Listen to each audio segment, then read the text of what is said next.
Ei galera, tudo bem com vocês? Eu espero que vocês estejam ótimos hoje, porque hoje a gente vai iniciar a nossa terceira aula, né? Hoje nós temos a nossa terceira e última aula sobre fenícios, persas e hebreus, tá? Hoje nós vamos falar sobre os hebreus e nós vamos ver as influências dele na nossa sociedade contemporânea, aqui na nossa sociedade ocidental, beleza? Então vamos lá, na aula de hoje sobre os hebreus, a gente vai ver hebreus quem são esses caras, né? No monoteísmo ético, nós vamos falar sobre a narrativa bíblica, as fases, o rei Salomão, a economia e sociedade, cultura, o cisma e a diáspora. Vamos lá. Hebreus quem são esses caras e por que eles são importantes? Gente, os hebreus, eles são um povo semita, tá? Originário da Mesopotâmia, beleza? Que passou pela Babilônia, pela Síria, mas eles se estabeleceram principalmente ali no Oriente Médio, tá? Ali por cerca do segundo milênio antes de Cristo. Uma característica bem específica desse povo aqui, dos hebreus, é o monoteísmo ético, tá? Ou seja, monoteísmo, né? Se a gente sabe que politeísmo são vários deuses, monoteísmo é um só Deus, tá? O monoteísmo ético, tá? Ele tem um significado muito especial para nós ocidentais, tá? Por causa da herança que nós herdamos, né? Deles, das culturas religiosas, da nossa cultura no geral, principalmente aqui no Brasil, beleza? Que veio ali, que teve origem do judaísmo e agora do cristianismo, tá? Monoteísmo ético, a gente pode fazer um vídeo só falando sobre ele, porque é uma ética nossa de acreditar numa coisa só. E eles acreditavam num só Deus, tá? As bases de estudo principais para o monoteísmo ético e para os hebreus, tá? É o Pentateuco, que são os 5 primeiros livros são os 5 primeiros livros da Bíblia cristã, né? Estes estão Gênesis, Êxodo, Levíticos, Números e Deuteronômio, tá? E o Torá, que é o livro sagrado dos judeus. Vamos falar um pouquinho da narrativa bíblica, só para vocês entenderem um contexto e vamos contextualizar com a história, tá? A narrativa bíblica, ela vai dizer, tá? Vai contar a Bíblia, né? Que os hebreus, eles viviam de pastoreio ali perto da cidade de Ur, vizinho da cidade de Ur, que é uma das principais cidades da Mesopotâmia. Por volta de 1800 a.C., Deus ele confiou a um pastor hebreu chamado Abraão, né? Que era Abrão, que depois se chamou Abraão, né? A missão de conduzir o povo na busca de boas pastagens, né? De um lugar melhor para morar e tudo mais, tá? Então ele convenceu todo o povo ali que convivia com ele e deixaram o local que eles viviam ali perto de Ur e foram caminhando até Canaã, onde é a Palestina hoje, tá? E lá eles se fixaram. Aquela terra lá era a terra que eles acreditavam que Deus tinha reservado para eles, a chamada Terra Prometida. E aí começa a história dos hebreus, tá?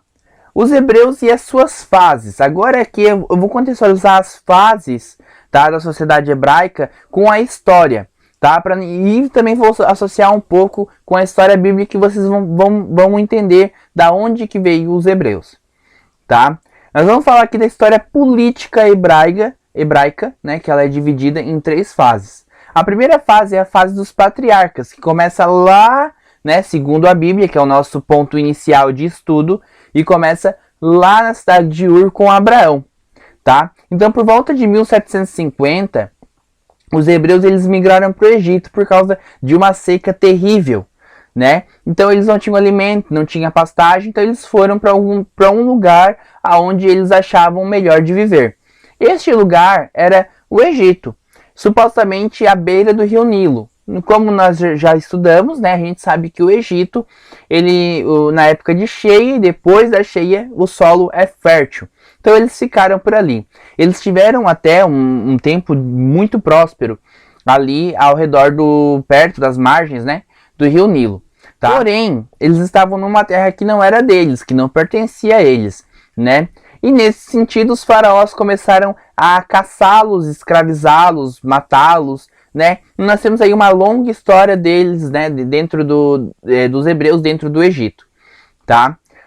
Mas principalmente eles foram escravizados. Lembrando, ser escravo no Egito, eu já falei no vídeo do Egito, era bom, tá? Mas ainda assim era escravidão. certo? Em 1250, eles saíram do Egito aos comandos de Moisés e voltaram para a Palestina, tá? Aí nós temos, eu botei aqui uma imagem, né, para vocês relacionar com a com a história bíblica, né, aonde diz que ele abriu o Mar Vermelho, eles passaram no meio e fechou e tudo mais. As fases dos juízes. Quando os hebreus eles saem lá do Egito, né, que ele daí tem aquela história do Mar Vermelho, os 40 anos no deserto e tudo mais, né? E dentro desse contexto bíblico e agora trazendo para a realidade, tá? Para melhor coordenação do povo, para melhor comandar o povo, né, foi dividido então em 12 tribos, né? Cada um necessitava de um chefe militar, um chefe que comandasse, que fizesse todos os comandos, até mesmo porque a Palestina, que era a terra deles, onde eles estavam e eles saíram, foi dominada por vários povos diferentes, e eles precisavam reconquistar aquela terra, né? Então eles precisavam se organizar militarmente. Então eles se dividiram em 12 tribos, onde cada um tinha um juiz, que era um chefe militar, tá? Isso foi feito por causa das diversas lutas também, né? Que tiveram ali por Canaã, né? Que era a Palestina, tá? Josué ele foi o primeiro juiz, né? Ele foi descendente de Moisés, né? Foi o primeiro juiz e aonde ele iniciou a conquista da Palestina, tá? A primeira conquista dele foi Jericó, né? Só para nós contextualizar, né? Onde ele fez um cerco e tudo mais. Foi um cerco de 7 dias, né? Até a conquista de Jericó. Depois da conquista de Jericó foi só sucesso para os hebreus, tá? E nós tivemos a fase dos reis, tá? Lá em 1030 a.C., eles chegaram ao comando de um só rei, né? Isso que, na verdade, foi uma estratégia política, né? Porque se tem um comando só, eu consigo vencer todos os outros vizinhos, né? Os outros inimigos que queriam a mesma terra. O primeiro rei foi Saul. Saul foi o primeiro rei, né? Escolhido pelos hebreus, né? Só que ele foi derrotado pelos filisteus e acabou se matando. Ele acabou, né? Se suicidando ali. O seu sucessor ele foi Davi, daí nós temos a historinha do Davi e Golias, né? O gigante Golias, né? Ele acabou derrotando Golias e assumindo o reinado, então, e conquistando o resto da Palestina, tá? E que foi ele que também, né, fundou, não fundou a cidade de Jerusalém, mas tornou a cidade de Jerusalém tão importante, né? Como a capital. Quando o rei Davi morreu, o seu filho Salomão ele assume, tá? E o Salomão ele é conhecido como um líder político muito bom, ao mesmo tempo muito ruim, né? Tem uma divergência aqui. Por quê? O rei Salomão ele é conhecido pelas suas grandes obras e pela sua grande sabedoria. Ele era um cara muito sábio, tá? E ele também fez o auge dos hebreus foi nas mãos do rei Salomão, né? A prosperidade, muita riqueza, né? Foi um longo período sem guerras, né? Durante o comando de Salomão, né? Ele construiu o mais importante templo lá em Jerusalém, né? Que abrigava a Arca da Aliança. Para quem não sabe o que é a Arca da Aliança, é a arca que guardava os 10 mandamentos, né? As tábuas dos 10 mandamentos, tá? Ele possuía uma habilidade política incrível para a época, política e administrativa, né? Conseguiu conduzir muito bem o povo hebraico nessa época, até mesmo para manter os seus luxos e tudo mais. Economia e sociedade hebraica, tá? Os hebreus, eles eram um povo que lá no começo da sua história, lá no início da sua história, ele era um povo pastoril, né? Depois eles começaram a cultivar cereais. Conforme eles foram conquistando a Palestina, o seu local de volta, eles começaram a conquistar de novo, né? A cultivar cereais. Também viviam um pouco do pastoreio, mas não tanto, né? Com o surgimento das propriedades privadas, né? Muitos camponeses ficaram sem terras, então eles faziam empréstimos com grandes proprietários, né? Não conseguiam pagar e acabavam virando escravos, né? Escravos dos proprietários. Com mão de obra sobrando dentro da sociedade hebraica, os grandes proprietários começaram a vender os seus produtos, né? Os produtos agropecuários que eles faziam, e assim o comércio floresceu dentro da sociedade, tá? A cultura hebraica, ela era fielmente ligada à religião. Não tem como tu falar da cultura dos hebreus sem falar sobre religião, tá? Eles eram monoteístas, como eu já falei, né? eles acreditavam num só Deus, só que a gente tem que entrar aqui, abrir um parênteses, porque em várias vezes, nem sempre eles acreditavam no mesmo Deus, ou em um só Deus, o Deus cristão, né, ou o Deus judaico, que na verdade é o mesmo, né, nem sempre eles acreditavam nisso, eles acreditavam num único Deus, mas era um Deus aleatório e tudo mais. Essa coisa do monoteísmo, da ética monoteísta, ela só vai se conquistar dentro da cultura após as pregações de alguns profetas, como Amós, Isaías, tem também o Oséias, né? E muito da história, né? Muito da história cultural hebraica é contada dentro desses livros. Também são artigos de estudo falando de cultura aqui.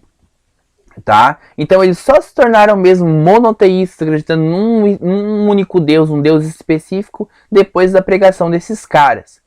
Tá? O judaísmo, ele é o nome dado a essa religião que se consolidou aqui nessa época, né? E ela nos gerou vários feriados importantes, né? Alguns chamam de dias santos aqui dentro, por exemplo, aqui dentro do Brasil. Como, por exemplo, a Páscoa, o Pentecoste, o Tabernáculo, né? A literatura, a gente não pode falar para falar dos hebreus sem falar da literatura.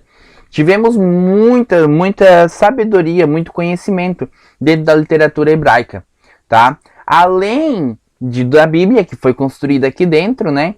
Nós também temos vários livros específicos que trazem muitos ensinamentos sociais. Por exemplo, como Salmos, né? Os Salmos é um livro poético que traz muitos ensinamentos, né? Mas de difícil compreensão muitas vezes, tá? Jó, ele é um livro de reflexão filosófica, né? Provérbios é um livro de ensinamento e disciplina social, ou seja, toda a disciplina, Provérbios foi escrito por Salomão durante seu reinado, por exemplo, né? E ele tinha a pretensão de dar uma disciplina social para o seu povo. Por exemplo, então nós temos também, né? E Cântico dos Cânticos, que é um livro poético e de amor sensual, né? Então nós também temos aqui declarações de amor dentro da Bíblia, tá? Que foi escritas por esse povo. São literaturas muito importantes até hoje para a cultura ocidental. Agora aqui a gente vai falar sobre... A gente não vai falar sobre o fim dos hebreus, até mesmo porque a gente já entendeu que os hebreus, né? Eles tiveram aí três divisões, digamos assim, né? Nós tivemos a divisão judaica, depois nós tivemos a divisão do cristianismo, né? E nós tivemos também ali a questão dos muçulmanos que vieram bem depois, tá? Então a gente vai falar sobre o cisma e a diáspora. O que é o cisma? O cisma é a divisão do reino depois da morte de Salomão. Depois da morte de Salomão, houve a divisão política e religiosa das tribos, né? E o fim da monarquia unificada. Era uma monarquia só, era só um rei que mandava nos 12 tribos. Agora nós temos a separação, nós temos a divisão, nós temos dois reinos. Nós temos o reino de Israel, que a capital é Samaria, e era formada por 10 tribos situados ao norte, né? E eram comandados por Jeroboão, né?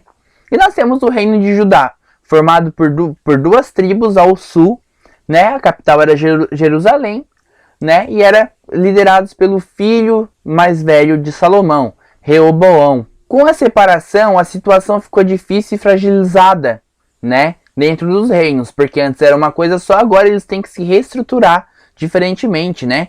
Eles têm que começar um novo comando. Então ficou muito fragilizado e facilitou a invasão de diversos povos, né? Começando lá pelo reino de Israel, pelo reino do norte, tá? Então em 722 teve a invasão dos assírios, né? Onde os habitantes eles foram deportados por todo o reino assírio, todo o império assírio, desculpa, né? E o reino de Judá ele ficou ali em pé, resistindo, e o carro passando, até 586 a.C., quando foi dominado pelos babilônios, né? Eles foram feitos de escravo até 539, quando retornaram a Palestina, porque daí os persas invadiram a Babilônia, conseguiram, daí como os persas eles deixavam, né, a cultura, né, a manter-se pela sua cultura, né, os hebreus retornaram à Palestina. Após algum tempo, né, eles sofreram outras invasões, como os egípcios, os macedônios e os romanos, né? Quando teve a invasão dos romanos, lá com o imperador Tito, né, ele destruiu a cidade de Jerusalém, que era a capital do Reino do Sul, e ele expulsou todos os judeus da Palestina. Essa fase aqui é a fase que os judeus eles dispersaram, ou seja, a diáspora judaica, né? Que durou mais de 18 séculos. Para vocês terem uma noção, isso aqui aconteceu lá na Idade Antiga, lá no Império Romano, tá? Lá no início do Império Romano, né? E isso perdurou até 1948, tá? Até pós Segunda Guerra Mundial, isso no século passado. Então, são mais de 18 séculos, né, desse povo, do povo judeu, espalhado pelo mundo, tá? Por isso que é diáspora, né? A dispersão, é o espalhar do povo. Então, tu achava judeus por todo o mundo. E essa foi a triste história dos hebreus. Nem tão triste assim, vai. Mas, né, essa é a história dos hebreus, tá? Então, chegamos ao fim de mais uma aula. Espero que vocês tenham gostado. Chegamos ao fim também da aula sobre Fenícia, Persa e Hebreus, tá? Deixa o like aí se você gostou. Se você não gostou, como de costume, deixa também por pena. Mas o importante é deixar que me ajuda pra caramba. Se inscreve aí no canal. Deixa nos comentários assuntos que vocês querem que eu explique aqui, tá? Me sigam nas redes sociais. Tá tudo aí na descrição. E é isso. Valeu!